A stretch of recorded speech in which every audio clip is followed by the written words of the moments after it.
Thank you for tuning into our seller interview series. Up today, we've got an Amazon FBA business for sale in the home niche. Created in January 2016, this business makes $5,987 per month in net profit, and the listing number for the business is 46214. We do these interviews to give potential buyers more information about both the seller and the businesses they're looking to purchase. We hope these insights are helpful for you in making a buying decision. We've got the seller with us today to go through the business and cover everything from niche selection to traffic and monetization. Sean, thank you for coming on here today. How are you doing? Hey, Jake. Happy to be here. I'm doing very well. How are you? I'm doing very well myself. Very excited to discuss this business with you. I love talking about Amazon businesses. But before we dive into the questions that I have for you, I want to go ahead and run through a little quick summary of the business. Again, it was created in January of 2016, has a monthly revenue of $18,969, expenses of $12,982 to make for a net profit of $5,987, which is generated on a 12-month average. Included in the sale of this business are 1 SKU, 8 domains, and a trademark. Please note the inventory is not normally included in the list price. Further details can be provided to active depositors. Sean, can you tell us a little bit about your background in building and running online businesses? Yeah, totally. So my background, I would say from a professional sense, comes from learning SEO like way back. I guess it's not that way back, but probably 2012. I got really interested in SEO and I worked for a agency that provided e-commerce services and SEO services and was looking around at all these people who knew how to implement SEO and how to get websites to rank highly in Google. And I asked them, hey, do you have your own site? And they're like, no, I don't. I just, do this for a wage. And I thought, well, why don't I just start my own website and see how that does? So I kicked it off with a lacrosse website, the sport, and it became pretty big. I applied everything I learned about SEO and started monetizing that through Amazon affiliate, using their affiliate program. And that turned out really well. That paid the bills and let me kind of focus on that full time. Hired a couple of writers and then ended up selling that last year to someone who was in internet marketing as well and was really interested in expanding their product line. So they bought that from me. And in the meantime, I would say, it was just 3 years ago. I liked the affiliate model, but I realized there was more money to be made in actually selling products myself instead of just promoting someone else's. So I picked up the first amazing.com course, which was, I think it was released in 2014. I had a friend who had it and they gave it to me and I ran through the course and used, the very fundamental basics on finding like a product to sell on Amazon. The whole model being you find a low competition, high sales niche on Amazon.com using various sales tools. And then you're looking for things like lightweightness. You want it to be lightweight. Don't want it to be complex, like an electronic that's going to break. You might have a lot of returns. You want to find a few different suppliers. The ones that I've interacted with are in China. And then, you import it. You ship it right into Amazon's warehouses. That's the FBA, Fulfillment by Amazon process. And then doing kind of some on Amazon marketing. And that's where I bring in the SEO that I had learned, search engine optimization, is I realized, okay, so in Google, I'm just trying to rank a website high in Google. And I get paid, for doing that. And then while Amazon is just a search engine as well, what's the first thing you do when you get there? You go to the search bar, you punch in a keyword that you want for a product that you want, and then boom, some product listings show up, which would be the equivalent of like a website in Google. And so I figured, okay, there must be variables here that I can learn and apply those to then rank this highly. And that's what I did with this product I have for sale right now. Is the second product I ever sold on Amazon. And that's, I would say, probably the full background here. So why are you exiting this business today? I own 2 Amazon FBA businesses. One is this one, which I'm selling. And I started a second Amazon FBA business with a business partner, and we sell completely different products. We're in the food business, believe it or not. I'm what many call just a serial entrepreneur. I love learning a new idea, a new business model, new profit potentials, and I love jumping into that, building it, but I'm not the best at maintaining it over the long run. I can kind of maintain something for a year or two, but I usually kind of have new ideas and new worlds I want to jump into. And this is one that I've held on to probably a year longer than I should have. I probably should have sold it a year ago just to kind of move on, but the money's been pretty good, so it hasn't been a problem to hold on to, that's for sure. When you look back over the last year, the numbers for this business, you notice that you had a very, very good July, August, September period, and then a little low going into Q4. Can you explain, is this a seasonal niche? Yeah, I have a product that is very seasonal, a different product than this. It's super seasonal. It makes all its money in the summer and then doesn't do anything the rest of the year. So that's what I would call a truly seasonal business. This product, I would say, is relatively stable in sales with nice spikes for those months that you had just said. So I would say it's in between seasonal and non-seasonal. Yeah. Can you explain your role as the owner in running this business? Yeah, at this point, it's pretty simple. I would say you don't have to do this, but daily I just pop on to Amazon just to kind of take a look at the rankings, make sure everything's fine with the listing, nothing happened overnight, unforeseen. That, maybe sometimes Amazon publishes updates and, they listings get suppressed and stuff like that, but it's quite rare. The product is in compliance with Amazon all the time, so something like that should never happen, but the amount of work needed to keep this going is so little that popping on Amazon for 30 minutes a day to take a look at the rankings and make sure everything's fine. It's a pretty easy, $6,000 a month to do something like that. So that's more of the day to day.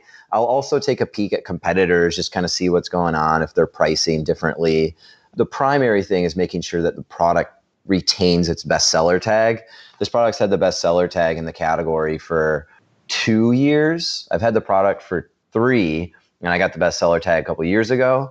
And so just maintaining my price to make sure I'm keeping that, because if you have a bestseller tag on a product, you're seeing a 20 to 30, sometimes a 50% increase in total sales from having that. So that's pretty important to keeping the high profit for the business.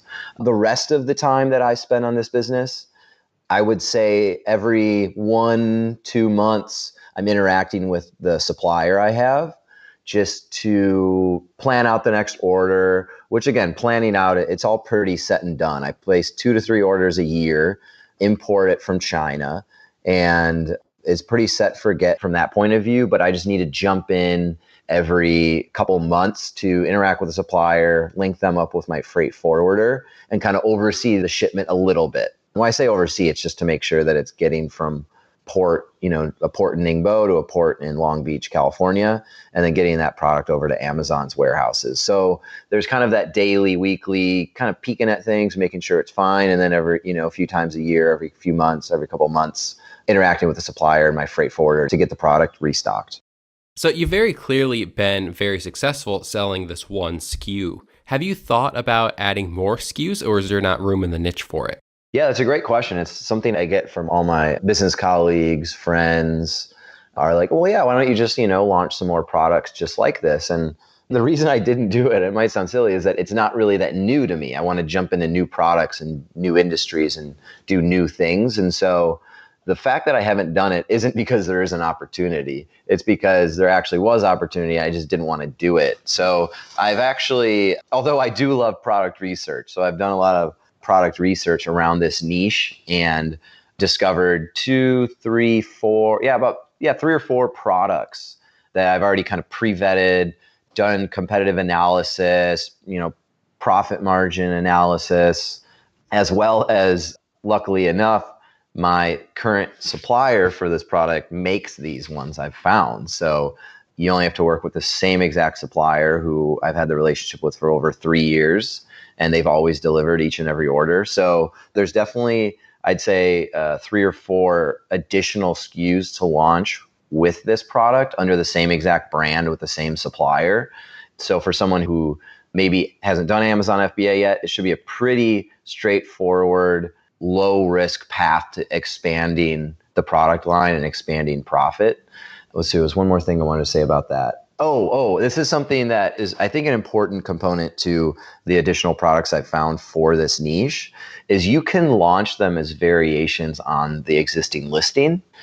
What that does for you is you don't have to do a giveaway to try to make it rank. You can just, because every time you launch a new product listing, you show up nowhere in Amazon. and you need to basically inflate your sales or make them look high by doing giveaways to boost your ranking.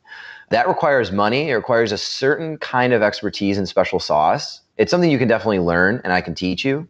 But at the end of the day, it's nice for these other variations I've found, which I have an Excel spreadsheet and everything on all these products and that I've done the research on, that to just create them as variations on the listing so that you don't have to do a big giveaway and a launch and, spend thousands of dollars giving away product. You just create a variation.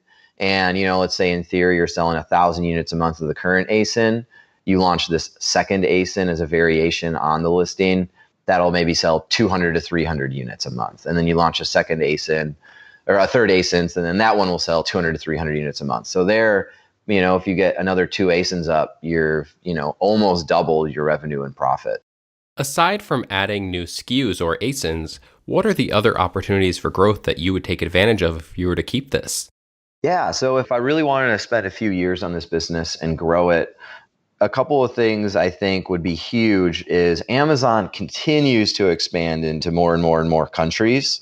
They have, Amazon Japan, Amazon Mexico, Amazon Canada, and they've made it really easy to sell in those marketplaces.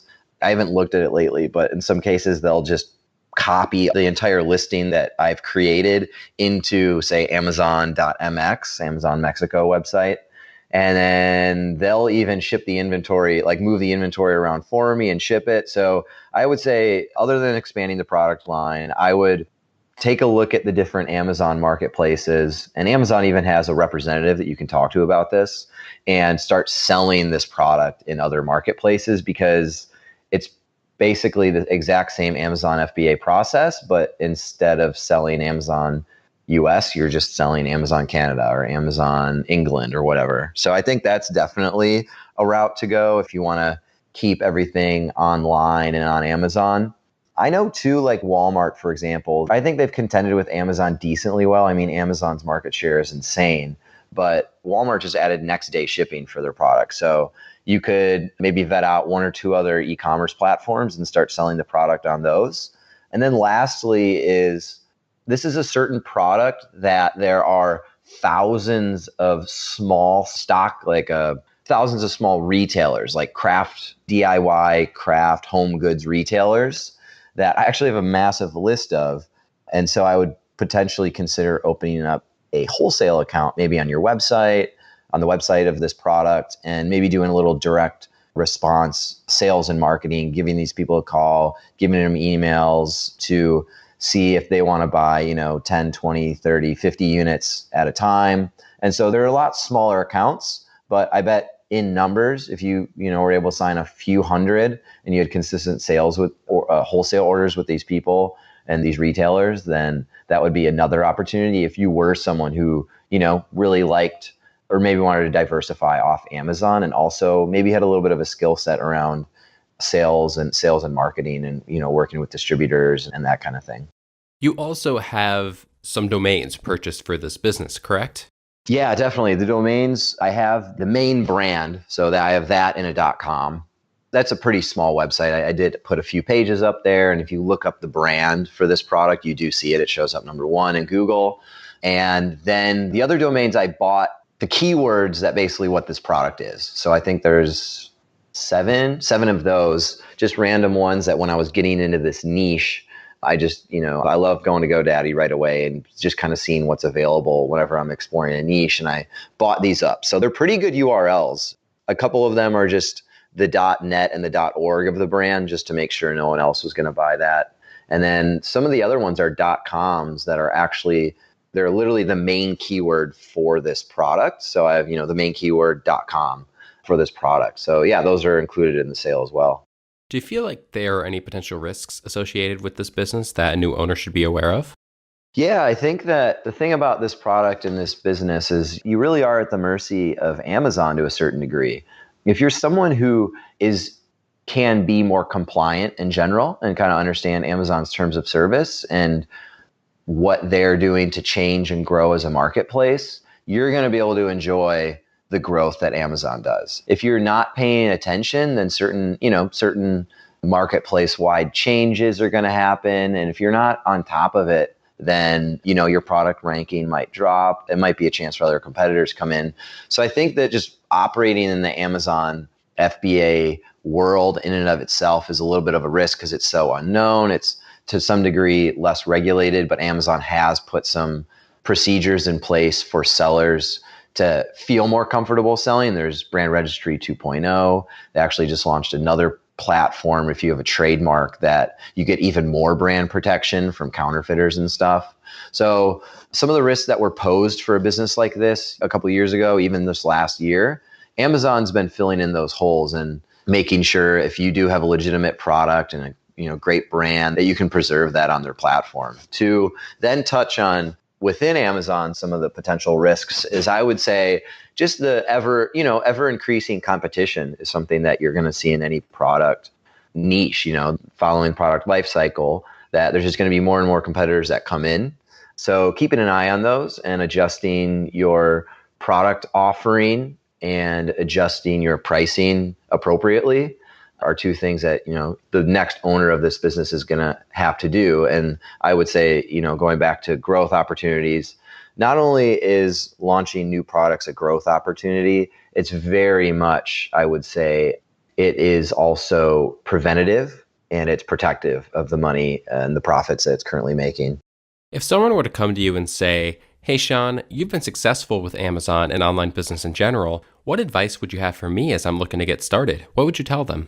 I get this question sometimes, and it feels really crystal clear to me right now. And it's understand how you learn. Understand, do you learn from face to face? Do you learn from YouTube videos? Are you, an autodidactic? Can you just go read up on stuff and understand how things work? Do you need to go to conferences? Do you need a course? Do you need hand holding? So kind of understand how you learn best, and then just go and find those avenues for learning. For example, if you're someone who learns in person, sign up for an Amazon conference. Go, Amazon provides some of their own conferences. A lot of third-party sellers who do millions and millions and millions a year online on Amazon, they put conferences together. So go there, meet other people, see what they're doing, go to the workshops. If you're someone like me, I'm very much autodidactic. I can just learn by going on Google and YouTube. If I just basically Google the problem I'm having, can't get ranking higher in Amazon. I'll literally just go Google that and find blogs and experts and YouTubers who are talking about this kind of stuff. And then I'll go and apply it myself. So that would be my single biggest advice, is understand the type of learner you are. And then, go figure out, put yourself in places where you can learn appropriately. Because as long as you're learning and applying, it's like with the internet, the information's out there. All you need to do is get it into your head and then, get it into practice, and you're going to be just fine. Would you commit to a non-compete? Yeah, absolutely. I would commit to a non-compete to not sell an Amazon product in this niche. Because like I said, I have a second Amazon business that I run. It's a completely different industry and niche, or market, I should say. So I can sign a non-compete to not sell this brand or this product or anything in this niche or category for sure. How much support are you willing to offer a new owner during the transition period? Yeah, being an entrepreneur, my time's pretty valuable. And so I'm willing to give, email support, definitely, 30 days during the transition, questions that come up.